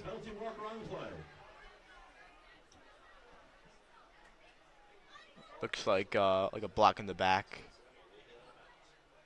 Block in the back, but against Seton Hall. St. Joe's going to move up a little more. He's taken down at the 32-yard line, and they're moving him up 15 yards. So 47-yard line. St. Joe's is at here for the first and 10. 2:20 to go in this third quarter. Jack Kemler here with you with Richie Zangara on St. Joe's Media. This is the NJSIAA non-public A first round of playoffs. Winner of this versus St. Joe's Montville.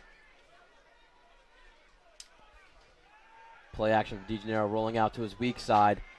Has nobody open, going to try and force it over, but throws it out of bounds for now second down and 10. Yeah, despite that being an incompletion, DeGennaro had to throw it away. I still like how they're kind of doing this. Obviously, play action and get the safeties up on the line a little bit and try to get it over top for a big play. We already seen it with Jeremy DeCaro earlier in this quarter. Yeah, the 2 touchdowns from St. Joe's, both coming from DeCaro, and both 50-plus yard touchdowns. He has really been the light in the St. Joe's offense for pretty much for the last couple of games. I mean, he's been the focal point.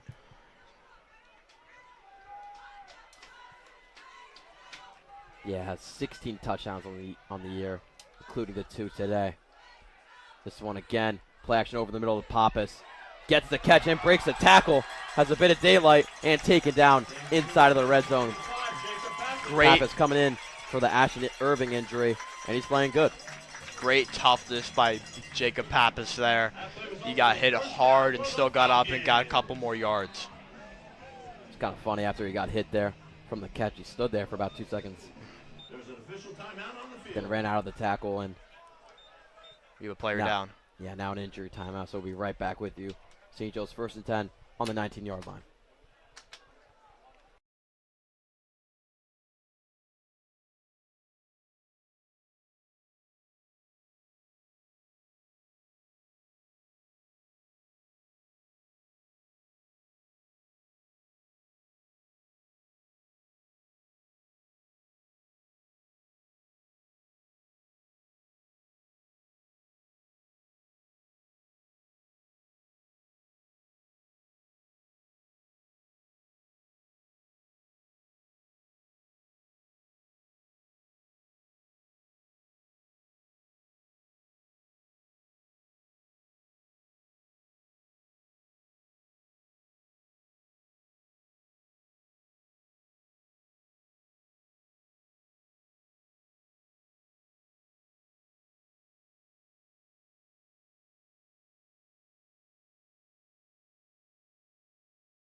DeGennaro in shotgun formation for the 1st and 10.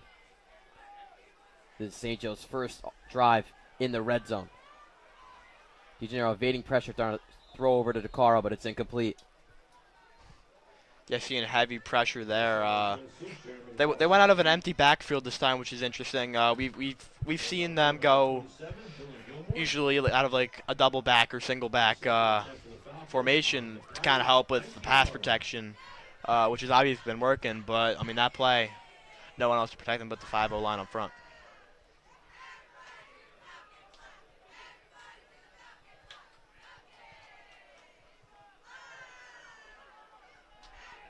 Minute 41 to go in this 3rd quarter. Felt like St. Joe's definitely had some sort of chance before that huge touchdown from Seton Hall earlier to make it 40-13.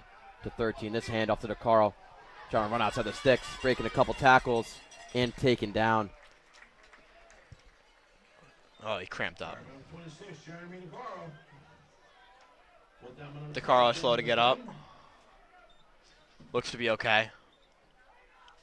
He's really been St. Joe's offense.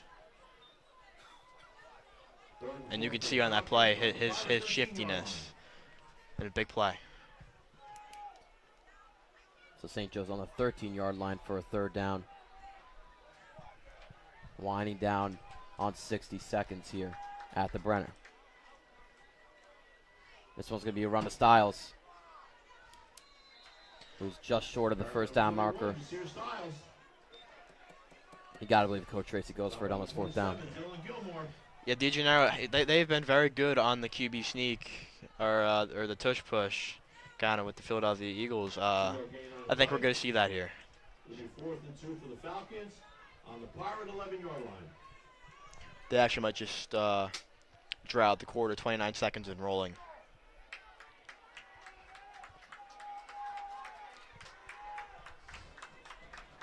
Yeah, down to 20 seconds now, but it feels like we're going to get one more playoff. DeGennaro goes in the shotgun. He's passing us pressure early, throwing it over to Canizzo, who makes the catch and the touchdown. That was a fantastic throw by DeGennaro right there off his back foot, getting hit. Adam Canizzo with the touchdown. It is 20-40 with 6 seconds left in the 3rd quarter. DeGennaro might be his best game of the year, honestly. Has been evading pressure all day. This Seton Hall prep D-line has been terrorizing him. And right now, I mean, DeGennaro has just been evading pressure all game and doing it well right there on that pass, getting the touchdown. Yeah, at first when they lined up, I maybe try to draw him off sides. You wouldn't expect, you haven't seen a lot of shotgun out of DeGennaro, the St. Joe's offense. Maybe like a run up the middle. I did not expect a passing play on a 4th and 1, especially going for a touchdown. And I mean, is it time to pull out the onside kick? I think so. All the momentum has seemed to be shifted towards St. Joe's. The Brenner is becoming alive. And look, there's no negative to pulling out the onside kick because if they recover it, I mean, the only way you get back in the game is a defensive turnover. You need the ball right now. 6 seconds to go in this third quarter, so basically 12 minutes left in the game. Down by 3. Yeah, it does not look like Seton Hall has sent out the hands team either, so maybe a little surprise onside.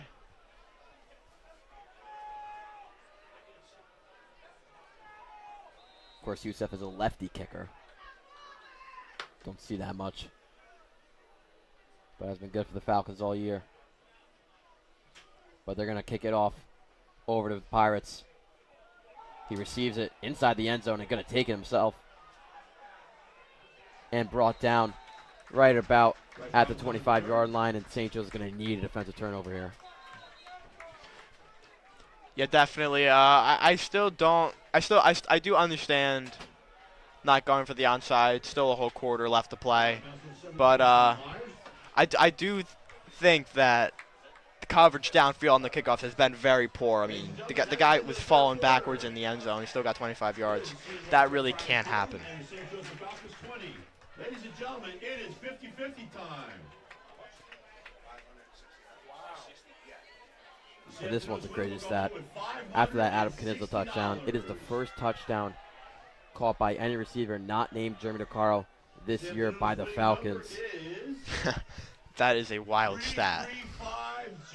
And it's not like the receivers haven't been playing bad. I mean, Irving Knizl definitely having solid years on the year.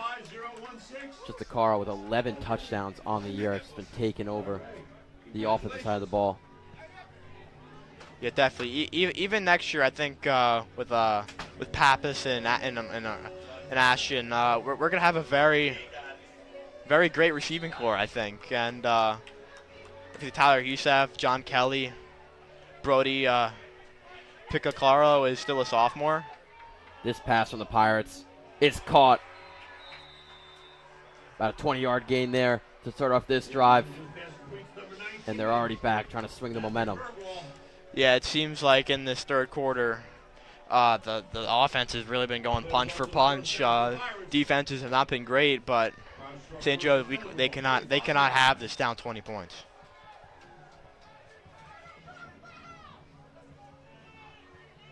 First and 10.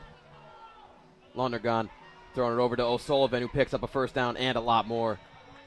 Now in St. Joe's territory at the 40-yard line.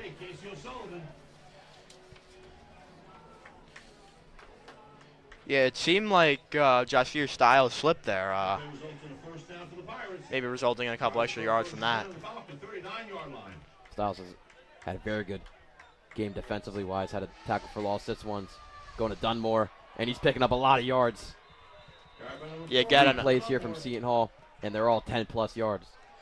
Yeah, another great play up front. Obviously, we all the way up here, we can see that hole. Just not very hard for the running back to just run through and get a bunch of yards. And Jeremy DeCaro seems to be down. And that's the last player you want to see down for St. Joe's right now. Putting his heart and soul for the team all year, and we'll be right back with you. Rather not, he gets up very quickly. Might have just gotten the wind knocked out of him. Still an official timeout called. Yeah, you can see Coach Riggy, our defensive coordinator, trying to get these guys going, get a big stop here. And he's done an amazing job all year with the defense. Has been holding teams to very low amount of points, especially Pope John last week, the number 9 team in the state, to 6 points. This one's a pass over to the left side, trying to cut.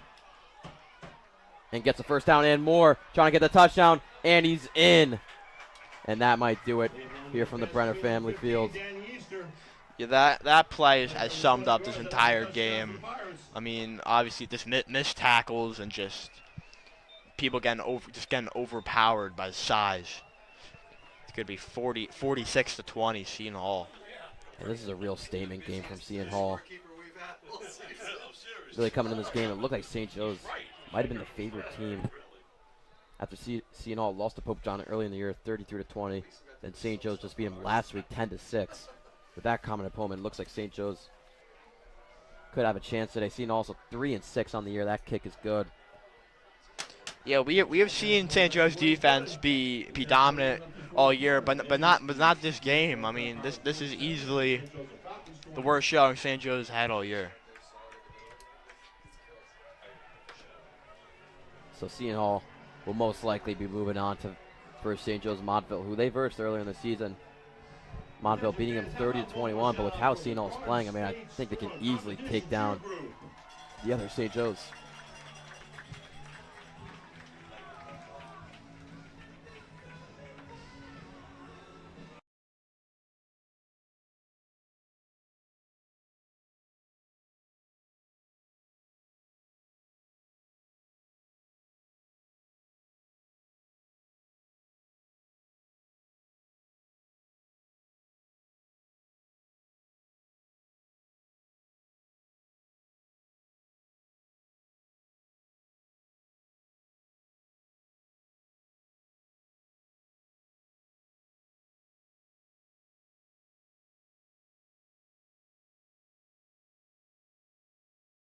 This kickoff here from Seton Hall will be a touchback.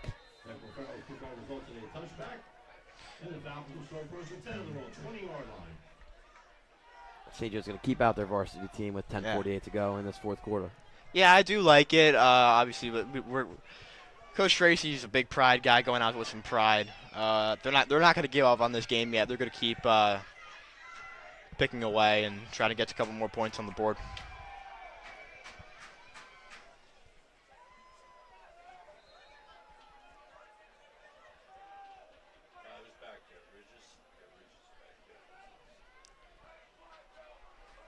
One halfback set. Carl and Canizzo out wide. This one's blown dead as Carl jumped early and he's going down. Might be time to take him out of the game.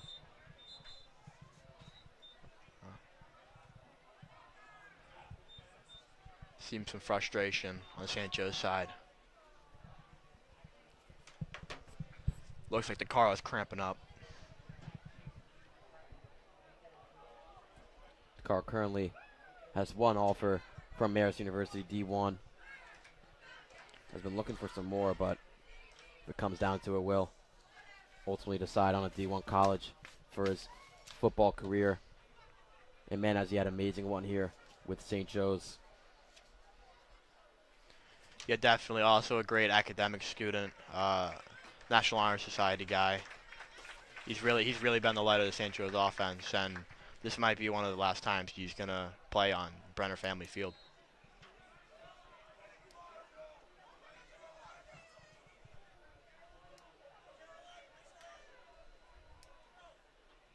Yeah, it's a really disappointing NSAT performance from the Falcons, but probably the best season in program history, going 7-2, beating a number 9 ranked team in the state. This one's play action from DeGennaro, getting heavy pressure and taken down for the sack.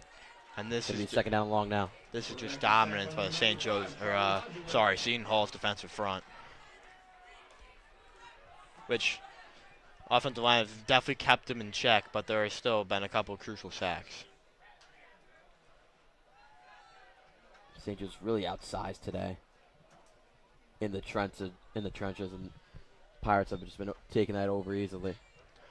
Yeah. We also seen St. Joe's kind of outsized against Pope John. It's another very large school up front, but I mean they handled business against them, obviously in a defensive battle. This was a flip handoff to Ridges, trying to cut over the middle, and still tackled. Picking about a yard there for the Falcons for third down and long.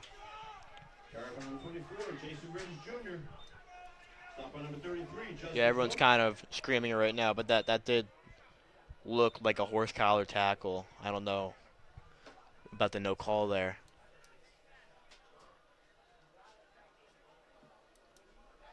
It'll be third down for the Falcons on the 14-yard line.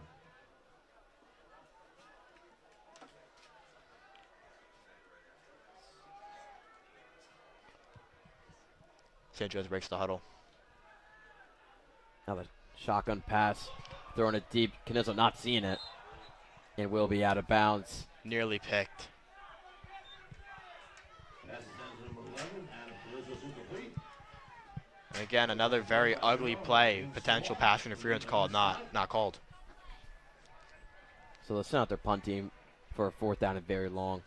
That'll bring him a Looks to be down 4th for and Falcons. 16 after the false start and the sack. Yeah, this St. Joe's team has crumbled beyond the muff punt.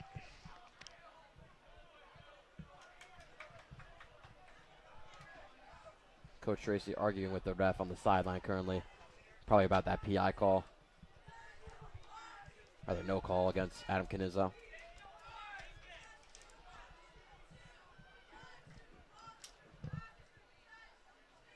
This punt from Youssef. Solid one. Catching it right inside the 50 and cutting over the middle now is Seton Hall and getting tackled down at the 25-yard line for their 1st and 10.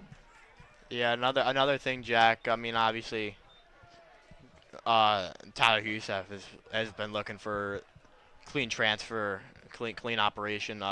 Kicking it right at the return guy is not very ideal. And as you can see, they got pretty good return, pretty much already in the red zone with 9 minutes left in the 4th quarter.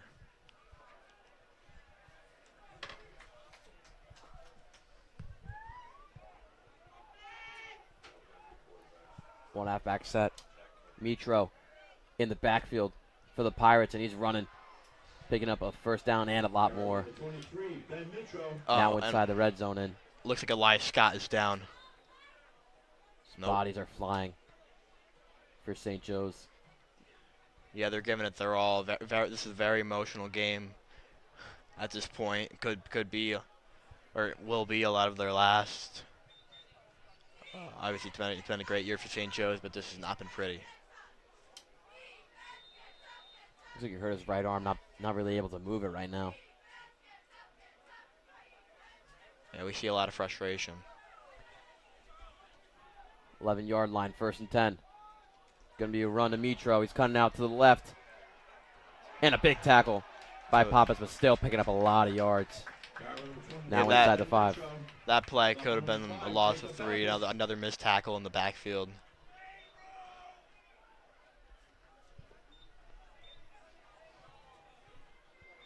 Seven-yard gain on the play.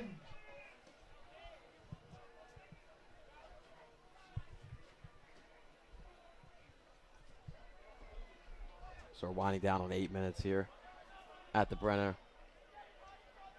Still the Flock showing strong here throughout the whole game. The run back to Mitro, over the middle, and touchdown. Only extending the lead more are the Pirates. Now up 53-20 here in the 1st round of the non-public A playoffs. Yeah, now we might see some JV players again sometime. See kind of what the future of this program is. I wouldn't be surprised if Seton Hall has already had their JVs in for pretty much this entire 4th quarter.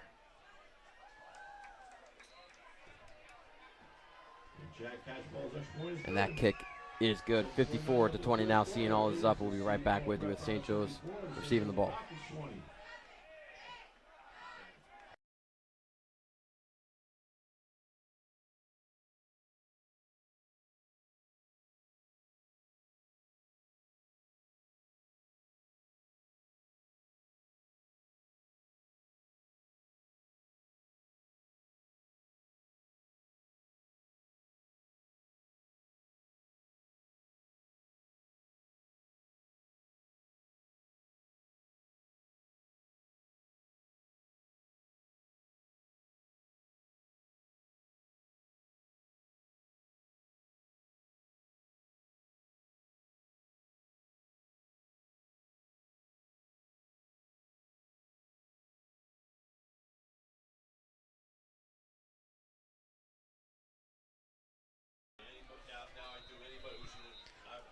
And we are back.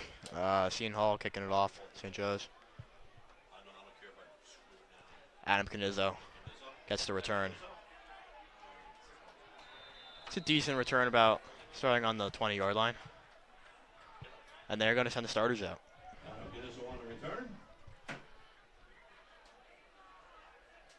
Brought down by number 44, Nolan Yeah, first time we've Highlander. seen Canizzo back there for the kick return. St. Joe sent out the starters, but I don't believe Jim McCarr is out there. Falcons will start first and 10 on the 20-yard line. St. Joe's breaks the huddle. Rather, DeCaro is out there. DeGennaro is under center. Styles is the back. To give to Styles for about a 3-yard gain. Yeah, Coach Racer was very aggressive earlier in the second half, but now is just gonna keep it conservative, trying to just chew out the clock after this game is way over. Yeah, there is a running clock now, down by more than 35.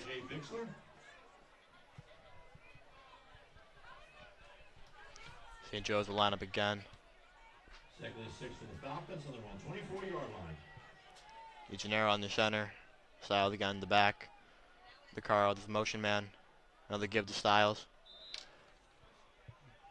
Back to the original line of scrimmage. You're going to see like a 3rd and 5. Number 21, Jasir Styles. Styles starting to get some more rushes. We haven't seen him actually in the rush game as much today.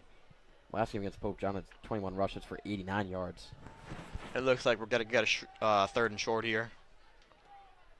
Yeah, one of those signature games from Styles was that one against Elizabeth, where he had over 20 rushes in the 4th quarter to win that game by 1 point.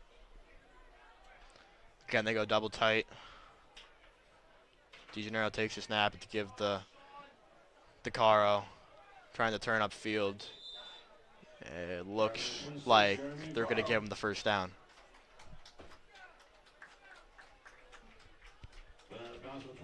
Yeah, as long as they're moving the chains, get a couple of first downs to waste the clock.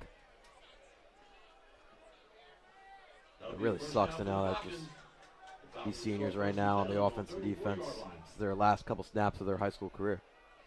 Yeah, it is very sad. Obviously, over the last couple of years, this program's definitely been on the uprise. Again, double tight. And to give to Jason Ridges for about a 9-yard gain. We're going to see second and about 1. Correction, Jasir Styles. Yeah, they gave him the first down there. Stop by number 31, Michael Well at the 3rd. Clock continues to run. About 5 minutes left. That play results in a first down for the Falcons. Falcons start first and 10 on the ball, 44. Again, we're in double tight. And it's the counter to, looks like, Jasir Styles again. For about no gain. Yeah, and I talked to Coach Tracy earlier in the year, and I asked him what's going to happen after they lost a lot of seniors last year. And he said, how I'm trying to build this program is I'm really trying to get that every year we graduate great seniors, and that we aren't losing great players. I mean, you're losing great players, but you're always adding on great players as well. It's another give. About a 1-yard gain. We see a 3rd and long. I mean, right now he's most likely the best coach in St. Joe's program history.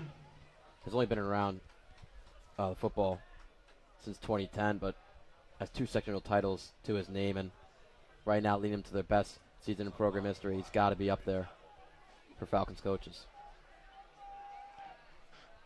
Again, DeGennaro on the center. Takes a snap. Another give to Jasir Styles. It'll be 4th down and about 6 or 7 yards. And looks like they're going to go for it here. Stop on number 97, Colin Matthews. Indeed they are. Perhaps try to draw them off sides, get a free first down.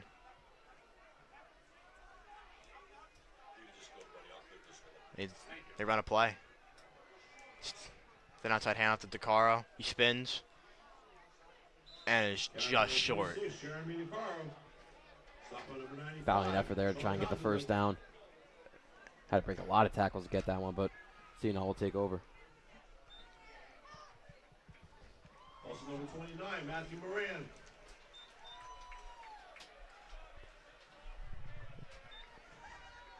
So now winding down on 2 minutes here at the Brenner Family Field. Just a recap of the St. Joe season. Start off the season being North Brunswick 35-0, then 2 losses in a row to Somerville and Union. Then that 6-game win streak being Elizabeth 21-19. Then home against Westfield beating them 17-14. Beating at Edison 35-14, and then at Watchung 24-21. And then a win at home Senior Day Summit 42-14. Then that signature win, one of the best in program history, beating Pope John, and this one's breaking out for Seton Hall to even add on more of the lead. Yeah, at this point, Seton Hall is just running all over St. Joe's. It seems like they're running the same play every time, and St. Joe's has no answer.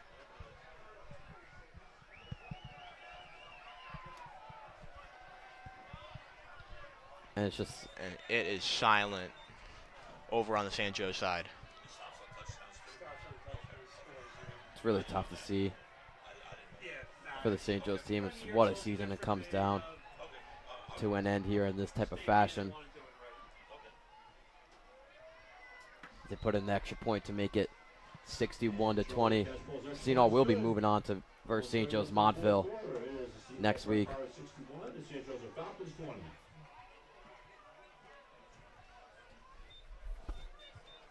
Yeah, as I was saying right before, we broke out that touchdown, that signature win against Pope John, winning that one 10-6 last week.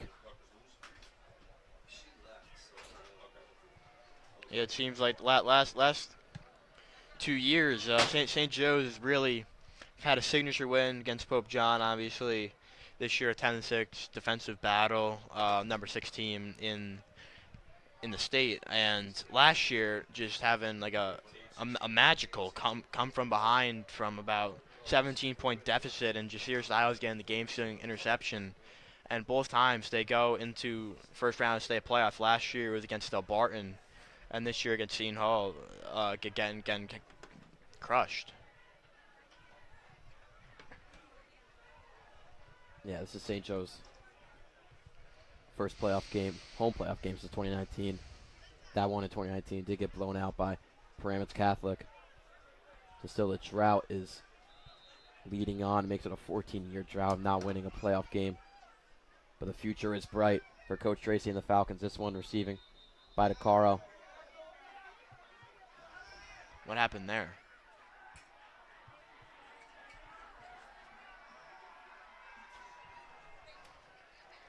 Seeing all starting to celebrate with a minute and 11 to go.